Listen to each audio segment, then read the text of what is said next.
Sunset Garden, written by River M. Nash, the wholesome sound of gravel crushed and grinded beneath my feet. I was sure my cheap shoes would be worn down by the time I left for home. It was autumn, and as I walked I kept my nose tucked under my green plaid scarf and my hands in the pockets of my cheap blue wool jacket. The woods seemed packed tight, as if the trees were people in a busy town, walking to their jobs and or back home after a long day at work. Home to their families. My lips curl up, and my face turns red, as I begin to cry, the woods not doing anything to comfort me.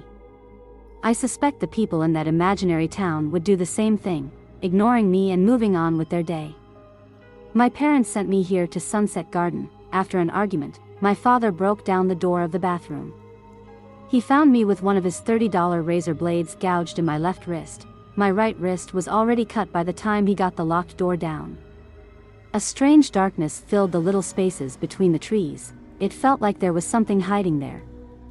Fingers running up the dark sides of the tree, scratching the bark, small flakes falling to the forest floor. I ignore these sounds. I know there are things living in the woods. All forests have birds and squirrels, deer and coyotes. The natural things that keep life thriving. If only I could have that kind of natural way of living, maybe I wouldn't have to be here amongst these cold trees. I could hear a new sound, something in the gravel, crushing and grinding beneath someone's feet. Another set of feet behind me. They were larger than mine, a man's feet, like my father's. My head swung back to see an empty trail behind me, no one there, but the sound stayed. It still emanated from behind me, the gravel scraping together under the weight of his tan work boots. My head swung back to see the still empty trail, and to still hear the footsteps coming from behind me, getting closer. My eyes shut in fear, then big strong hands grabbed me from behind and spun me around. "Lucy?" A familiar voice spoke to me, coming from the man who was holding me. "Are you okay? What's happening?" My eyes tear up, as I begin to sob. I could almost hear his face change into a look of worry and fear. I could feel his grip loosen and push me aside. He ran into the apartment bathroom. No, this can't be happening," he said when he saw the test strip on the counter. My eyes opened just enough to see the yellow sunlight that had flooded the entire room. I closed my eyes again when I heard him come back to confront me. My legs must have given out, because I fell to the floor as he began to cry and scream at me. Then a young voice came from in front of me. "Why are you crying, lady?" I look up and see a small boy in tan-worn clothes standing in front of me. I gasp in fear when our eyes make contact. The fear quickly vanishes, and I ask him, "What are you doing out here? What's your name?" The boy thinks for a moment and looks around. "I live here," the boy said without giving me his name. He just stood and looked at me with a worried look on his face. He was probably still wondering why I was crying. I wipe my tears and stand up to look around for the boy's parents, but all I can see are empty, dank woods. So I ask him, "Where are you parents, kid?" "I live here with my mother. She's sleeping, so we have to stay quiet." My father walks around with the trees. They like watching the people that come here. I glanced at the trees to see if I could find the boy's father, but again only empty, dank woods. "Do you want to see my hideout?" My mother and father never go there. "But my sister does. She's kinda annoying, but I think you'd like her." The boy takes my hand and pulls me to the edge of the trail. I stop and watch the boy step off the gravel. My eyes look around again for the boy's father, but as before, nothing. The boy let go of my hand and quickly walked ahead of me. "Come on, lady, it's not that far." The boy's excitement brought a warm smile to my face, and my stomach filled with dancing butterflies. "Wait," I said, trying to catch up to him. The boy jumped around acting like he was one of those parkour guys or stunt people. He giggled and I laughed, and for a moment I forgot why I was even here in Sunset Garden. I began to run in front of the boy, almost trying to race him. I turned to watch him chase me, his little arms flail and his face filled with the mild struggle of having to keep up with my longer legs. I quickly looked ahead to watch where I was going. I see a large drop-off in front of me, which causes me to slow down. I look around at the trees. They seem to have been cleared out from this place.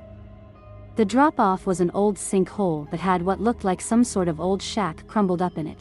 The boards were black from rot and the inside wasn't visible from out here. "Did my brother show you this place?" The voice of a little girl came from where the boy was, and when I turned around to see, I saw that there was a little girl there instead of him. She wore the same kind of clothes as the boy, worn tan clothes, but she wore a cute little skirt.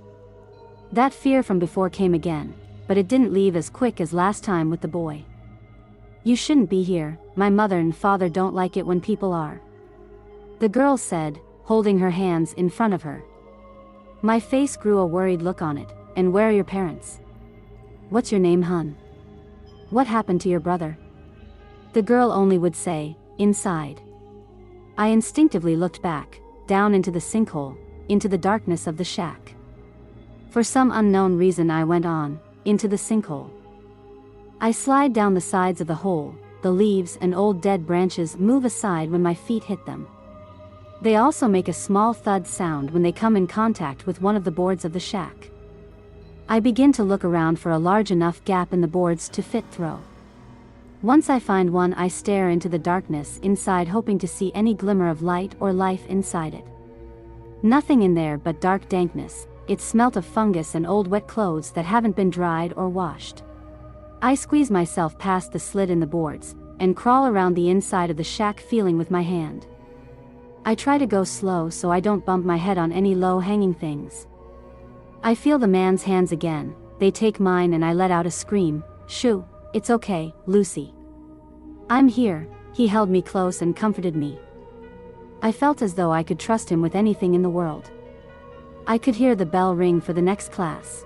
"If you want to stay and talk, Luz, I'll write you a hall pass," he said, stepping towards his desk, still holding me with one hand. His tan work boot tapped the floor as he did. They always reminded me of my dad's boots, like when he came home from work, you could always hear the throw out the house. I watched him bend his body towards his desk. I could see his muscles move under his blue button-up. I ran my fingers up them. He then gave me a look of fear, almost horror, but it quickly changed. Once I lifted myself up by standing on my tiptoes, I gave him a kiss, and he kissed me back. My hands feeling his chest and abs, his hands doing the same to me. "You'll wake her, you stupid girl," a man hissed at me. "You children always do things that upset us." I couldn't see the man in the dark, but I could hear my father's boots tap against the wooden floor. "You little cunt girl, came here whining and whimpering. Look at your wrists, tell me the pains of living, and I may show you them." I began to scream as the man grabbed my wrists. He pulled my arms out from in front of me and I fell forwards. "Shut up, you stupid bitch girl. Just shut up." The man hissed again at me. His cold dry hands wrapped around my wrists. I could feel his long fingernails digging into them, beginning to break through the scar tissue. "Shut up, you dirty whore girl." My eyes closed shut, as I kicked and screamed trying to get free. The man quickly stopped and jumped on top of me, holding me down and keeping my mouth shut with one of his hands. "Shh shh shoo, she's awake. Girl, do you know what you've done? She'll kill us all if she knows you're here in these woods. You stupid girl, you fucking bitch." The man begins to cry and I open my eyes to see that there is a light just in front of us, like the end of a tunnel. I can see the man's face, his eyes are wrapped in bandages and his teeth are almost all gone.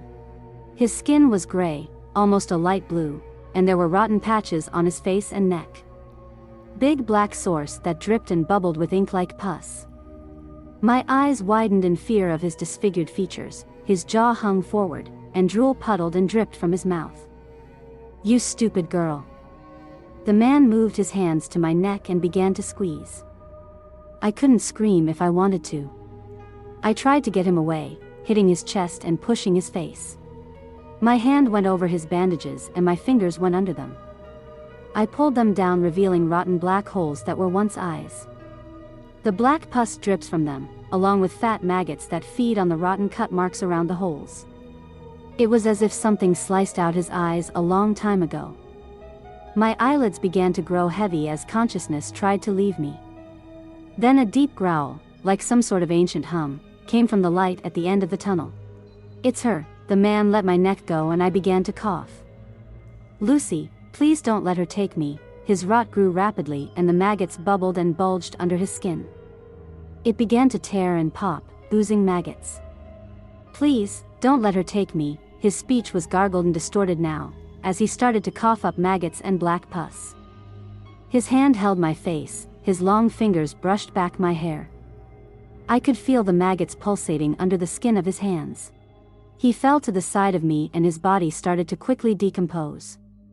The deep growl came again, calling me to its source. I roll around onto my belly to quickly look ahead. I can see nothing but yellow sunlight. I stand up and massage my neck, as I start to walk into the light. I then find myself at the bottom of a green cliff, and in front of more forest. At the other end of a small clearing is a giant tree. The clearing stretched out on either side of me, hugging the cliffside. I could make out the shape of a woman at the base of the giant tree. Her body was carved out of its wood, but her face was as pale as bone. Her arms and legs were grown into the tree, so you could only see her breasts and head. The woman had long black hair, running down her neck and chest. As I got closer, the growl came once more. I looked around for the cause of it, but there was nothing, and when I looked back at her I saw her bright yellow eyes open, staring at me. "Are you the mother?" I asked the woman. Without breaking her stare she replies, "Are you? I see your empty womb and smell the stink of sperm, so you must be by now." "No, those children in the forest, are those yours?" I ask her, with a sort of demanding tone. "Are they child? Or are they what could have been?" The wood around her begins to crack and split. She starts to pull herself out of the tree. From the cracks bright red blood oozes out, instead of sap. What at first looked like branches growing on her, become long spider-like legs. Her body seemed to grow as she removed herself from the tree. The first to come out of the tree are her arms, which she holds out in front of her, kind of to the side. She faces her wrists out. You saw their innocence and embraced it, as you did the man who filled you with his seed, when just before you had thrown it away. Her wrists cracked open, pouring out a blood-soaked mess of metal coat hangers. The coat hangers had chunks of flesh hanging from them. They twisted and shaped themselves, wiggling like worms. You took the life from you, and he left you anyway. All you wanted was to feel him inside, and you both couldn't handle the consequence. Her massive spider-like body birthed from the tree, here bark like flesh covered in blood. The people here come for their God to forgive their sins. As you will soon see, there is no God here, at this sunset garden. Thank you all for listening to my story. I'll be sure to share more in the near future. Have a great day, and don't forget to like and follow for more art and stories like this one.